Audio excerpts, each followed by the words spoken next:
Jalan rusak masih tersebar di 1.100 titik di Kota Bekasi. Sempat diperbaiki namun terhenti bulan Mei lalu akibat masalah lelang tender. Kini bersama Kementerian Pekerjaan Umum, pemerintah Kota Bekasi kembali melanjutkan proyek ini. Perbaikan jalan meliputi jalan regional seperti Jalan Pekayon, Jalan Hasibuan, Jalan Khairil Anwar, dan Jalan Joyo Martono. Jalan negara yang berada di Kota Bekasi pun turut diperbaiki, seperti jalan sepanjang 25 km yang berada di kawasan Jalan Jenderal Sudirman. Perbaikan jalan ini diharap mampu rampung sebelum ramai arus mudik. Arus mudik kan udah dekat, jadi ya tolonglah cepat-cepat diperbaikin gitu aja. Itu info dari saya gitu aja.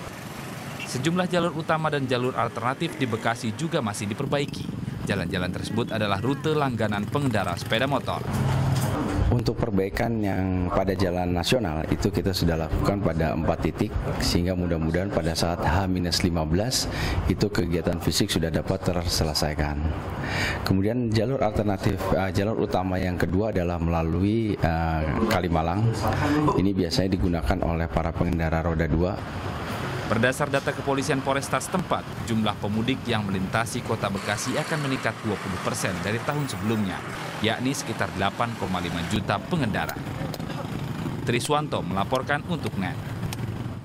Ya, kita ketahui bahwa infrastruktur yang baik ini merupakan salah satu sarana untuk mempercepat pertumbuhan ekonomi kita, kemudian juga untuk di sektor real, dan yang tidak kalah penting adalah untuk mendukung pengembangan manufaktur dan juga program hilirisasi. Nah, pagi hari ini saya akan mengajak Anda berbincang-bincang langsung dengan Pak Joko Mursito selaku Kepala Pusat Komunikasi Publik dari Kementerian PU dan juga Mas Teguh Juwarno dari anggota Komisi 5 DPR RI. Selamat pagi, Pak Joko dan juga Mas Teguh Juwarno. Assalamualaikum warahmatullahi wabarakatuh. Ini ada satu pertanyaan yang pasti selalu menjadi, saya yakin ini agenda, terutama bagi Kementerian PU menjelang Lebaran ini. Bagaimana sih mengenai kesiapan infrastruktur yang ada di negara kita saat ini, Pak? Ya, terima kasih Mas Satrian. Jadi kalau untuk kesiapan, saya kira mungkin untuk Lebaran tahun ini sudah siap. Jadi mungkin kalau di Jawa ini mungkin panjang jalan yang sudah siap itu sekitar 4.000 km dan ditambah ada 668 kilometer jalan tol untuk yang bisa dilewati, dan kalau di Sumatera itu ada sekitar 6.575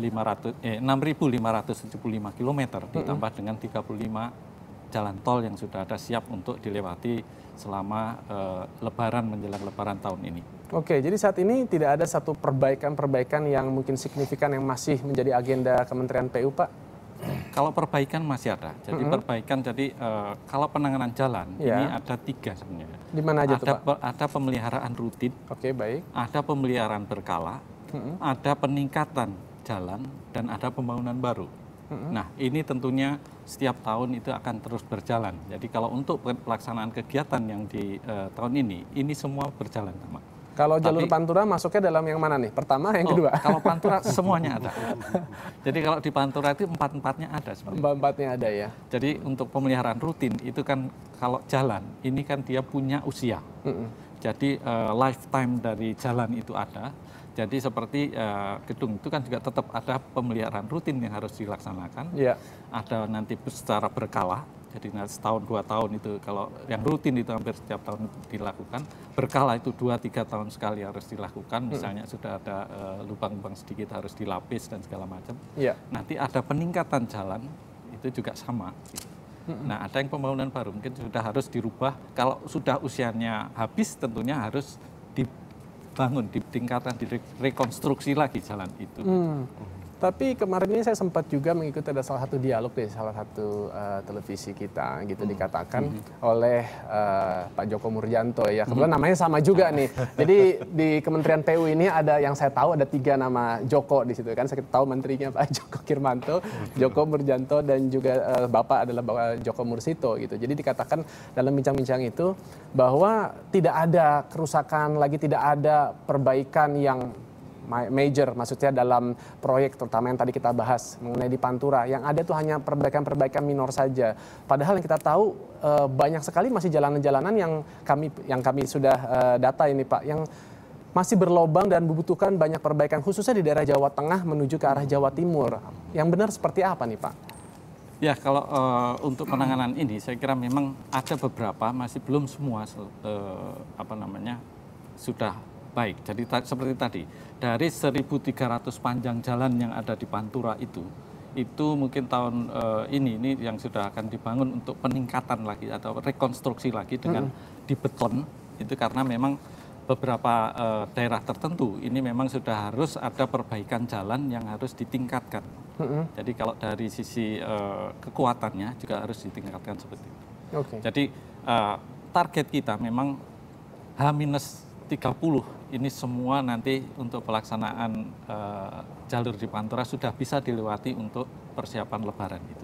Nah sekarang bagaimana nih tanggapan dari mitranya Kementerian PU, yaitu dari Komisi 5, Mas Teguh? Bagaimana data yang Anda miliki nih seputar persiapan infrastruktur kita menjelang Lebaran? Iya, ada beberapa catatan penting yang perlu kami sampaikan khususnya kepada publik, pada masyarakat maupun kepada Kementerian PU sebagai mitra kita. Yang pertama, kita menyadari bahwa mudik ini adalah sebuah prosesi yang luar biasa.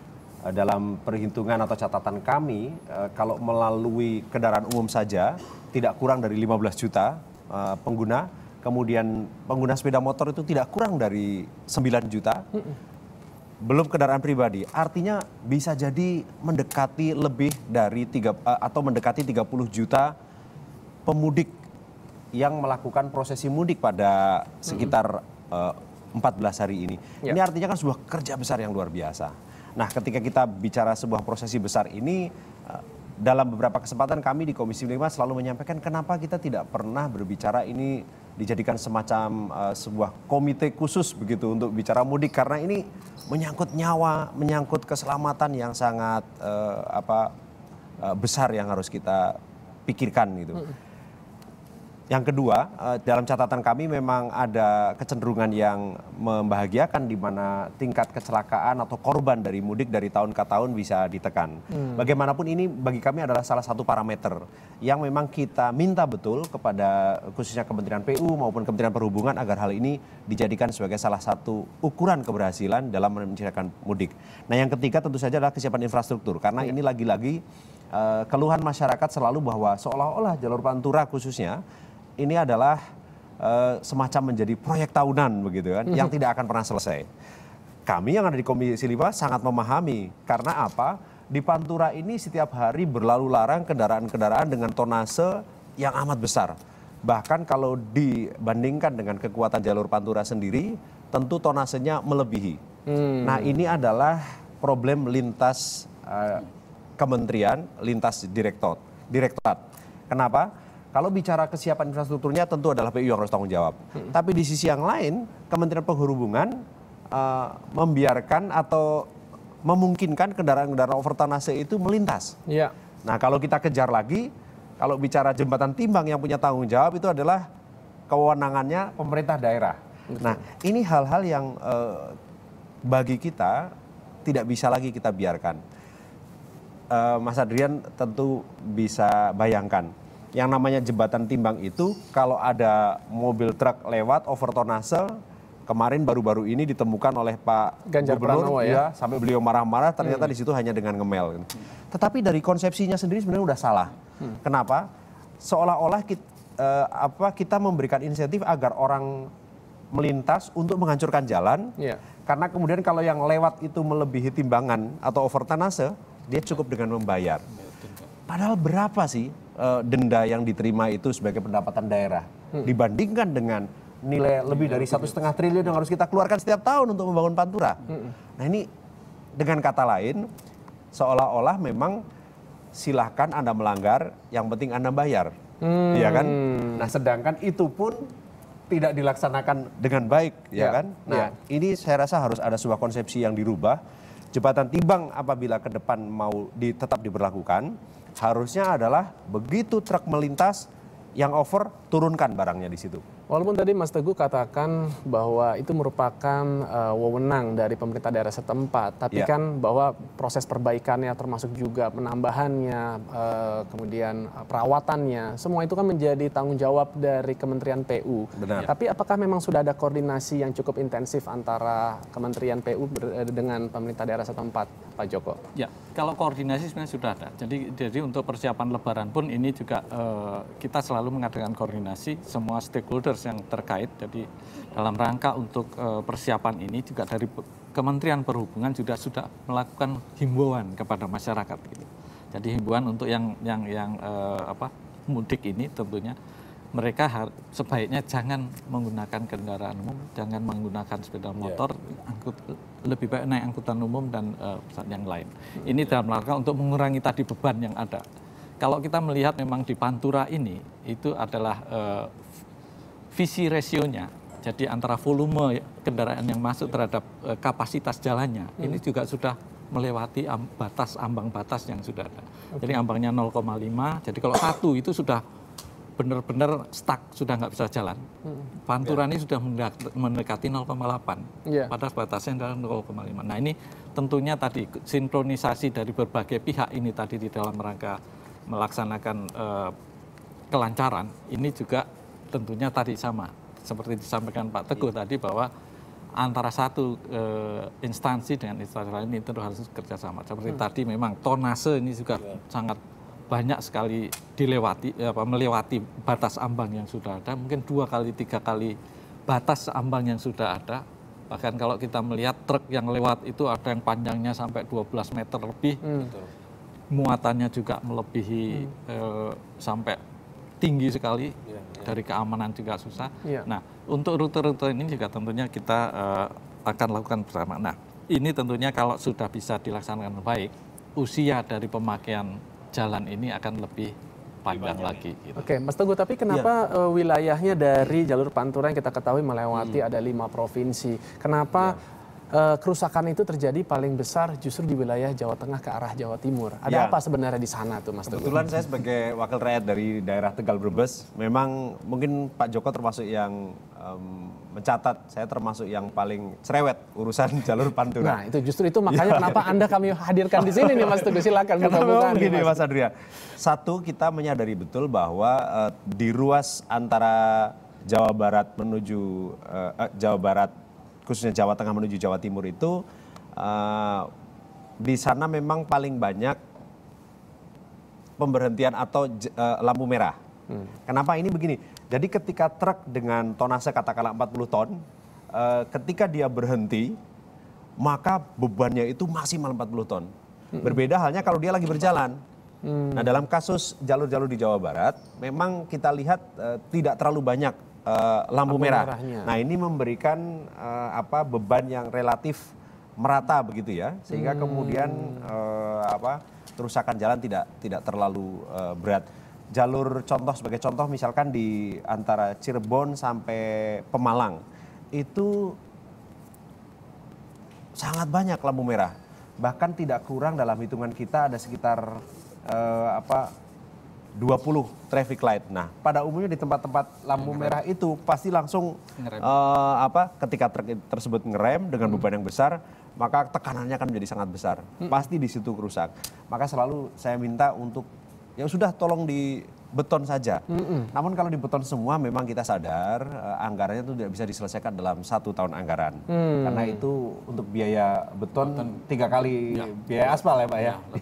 Nah ini Itu berkaitan satu dengan persoalan. anggaran, saya juga baru saja membaca di kurang lebih ya mungkin 2 minggu yang lalu ya. Itu ada keputusan bahwa anggaran kementerian ini tidak jadi dipotong. Dari sebelumnya katanya 22 triliun jadi sekitar 9,7-an kalau nggak salah ya Pak ya. Ini bagaimana nih dengan proses yang tadi Bapak sudah rencanakan nih, untuk adanya perbaikan, perawatan, sebagainya. Tapi sedangkan berkaitan dengan itu justru malah ada pemotongan walaupun memang tidak sebesar yang direncanakan di awal 22 triliun. Ya, saya kira kalau dengan adanya pemotongan tentunya ada konsekuensinya tentunya. Itu dia. Nah, ini konsekuensi ini tentunya harus kita minimalisir, jadi tidak akan berpengaruh begitu banyak. Jadi dengan meminimalisir ini ada beberapa kegiatan yang memang kalau dari sisi target tentunya tidak ada beberapa yang tidak akan tercapai. Tapi kita akan meminimalisir dampak yang ada terhadap pemotongan itu yang antara lain dengan yang dipotong. Ini kita utamakan tadi kegiatan-kegiatan yang belum diproses lelangnya. Ini yang kita tunda. Apa sih Pak yang masih memutar pertama agenda yang belum? Yang pertama adalah penghematannya itu sisa lelang. Sisa lelang tentunya ini sudah uang sisa, ya ini yang kita kurangi. Kemudian yang kedua, kegiatan-kegiatan yang belum dilaksanakan atau belum dilelang, itu mungkin kita tunda tahun depan yang dilaksanakan. Baik. Nah, yang ketiga adalah kegiatan-kegiatan yang multi years. Jadi kegiatan yang tahun jamak itu mungkin bisa pembayarannya yang harusnya misalnya tahun ini 100, ya kita kurangi dulu 330 dulu gitu, 30 miliar dulu baru dibayar. Nah, sisanya mungkin bisa dilanjutkan di tahun depan untuk pembayarannya. Ini untuk mengurangi, jadi kegiatannya tetap bisa berjalan ya, Pak, ya? Tetapi pembayarannya nanti yang ditunda tahun depan untuk yang kegiatan-kegiatan yang multi-year. Jadi kesepakatan dengan antara DPR ya, mitra ini juga sama. Dengan parlemen, memang kita sadari bahwa adanya gap atau defisit yang dihadapi oleh pemerintah ini mengharuskan pemerintah melakukan pemotongan di semua kementerian. Salah satu PU memang yang terbesar.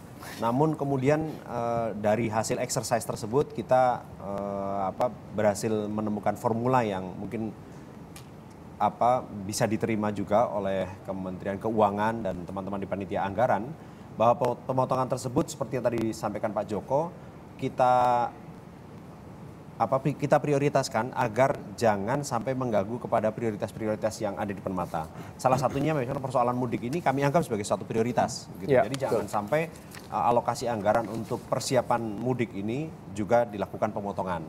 Tadi sudah disampaikan beberapa aspek yang dipotong dan kita harapkan ke depan kalau seiring dengan perbaikan ekonomi kembali, terus kemudian pendapatan pemerintah juga akan meningkat, maka komitmen kita untuk kemudian meneruskan pembangunan yang multi-year itu bisa tetap berjalan. Itu saya kira yang perlu disampaikan. Oke, dari pemotongan anggaran memang yang paling terbesar itu adalah dari Ditjennya Bina Marga ya Pak ya? Iya, betul. Sebesar kalau nggak salah 3 triliun dari 39,7 itu. Ya. Artinya akan ada beberapa yang tidak terlaksana khusus untuk di Bina Marga sendiri. Proyek apa sih Pak yang akhirnya menjadi mungkin agenda untuk nanti di tahun-tahun berikutnya Pak? Ya itu mungkin tadi sudah saya sampaikan sebelumnya, mungkin juga Pak Teguh tadi sudah menyampaikan bahwa yang dikurangi tadi beberapa kegiatan tadi yang diutamakan tadi yang sisanya, kemudian yang belum dilelang tadi, ditambah yang multi years tadi.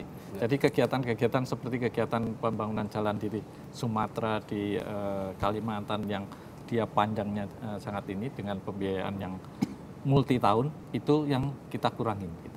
Oke. Ada Trans Sumatera, Trans Kalimantan juga, Trans Papua itu yang multi years kita beberapa pengurangan untuk penghematan tadi. Baik, jadi sebenarnya memang kalau kita bicara mengenai jalanan atau infrastruktur ya tidak melulu hanya di Pantura ya, Sumatera, Kalimantan, Papua, tapi memang kenapa kita concern karena memang banyak sekali terjadinya arus mudik ini justru memang di wilayah di Pantura terus. Baik, Pak Joko, tapi juga akan mudik rencananya ke aslinya Jawa Tengah juga ya Pak? Saya ya? Jawa Tengah juga. Di Brebes juga dekatnya Mas Teguh? Jogja. Oh di Jogja. Magelang tempat. Oh Magelang. Oke, baik Pak, salam untuk keluarga juga. Nanti selamat juga melakukan aktivitas ibadah puasanya, Mas Teguh juga. Dan juga nanti kita akan bincang-bincang di lain kesempatan tentunya. Baiklah, itu tadi bincang-bincang kami bersama dengan Pak Djoko Mursito dan juga Mas Teguh Juwarno dari DPR RI. Dan kami akan melanjutkan mengenai, ini ada acara ngabuburit ala penggemar Jeep nih. Ada yang suka Jeep mungkin di sini, Pak Djoko atau Mas Teguh? Kita sukanya sukanya truk. Oke, kita saksikan tentunya masih di Indonesia Morning Show.